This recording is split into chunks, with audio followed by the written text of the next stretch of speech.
Assalamualaikum warahmatullahi wabarakatuh. Tepang deui sareng Pak Parman dina pangajaran bahasa Sunda dinten ayeuna. Kumaha daramang barudak?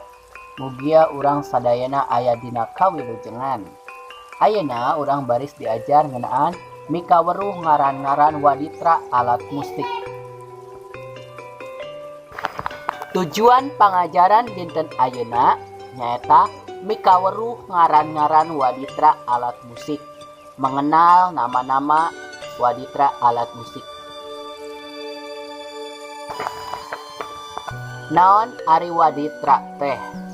Waditra atawa alat musik nyaeta sesebutan pikeun alat musik atawa instrumen musik tradisional Sunda nu aya di tatar Sunda.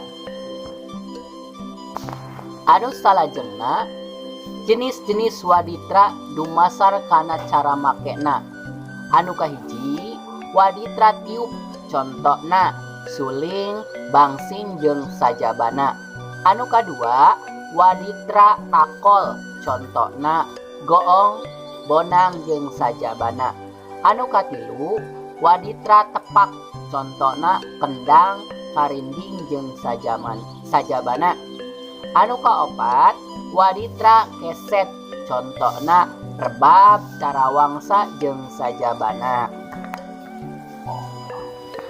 Anu salajengna anu kalima waditra petik, contona kacapi, kilung jeung sajabana.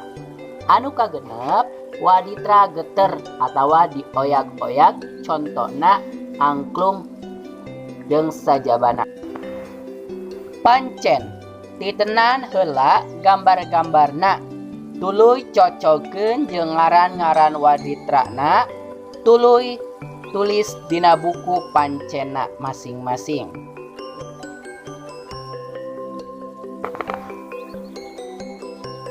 Anu kahiji pek ku hideup titenan gambarna. Anu kahiji ngaranna titik-titik. Anu kadua alat waditra musik ngaranna titik-titik. Anu katilu ngaranna titik-titik. Anu kaopat ngaranna titik-titik.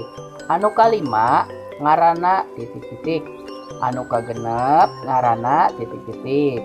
Anu katujuh ngaranna titik-titik. Pek ku hideup tulis dina buku pancenna masing-masing. Alhamdulillahirabbil alamin. Pangajaran bahasa Sunda dinten ayeuna parantos rengse. Sekian, hatur nuhun. Wassalamualaikum warahmatullahi wabarakatuh.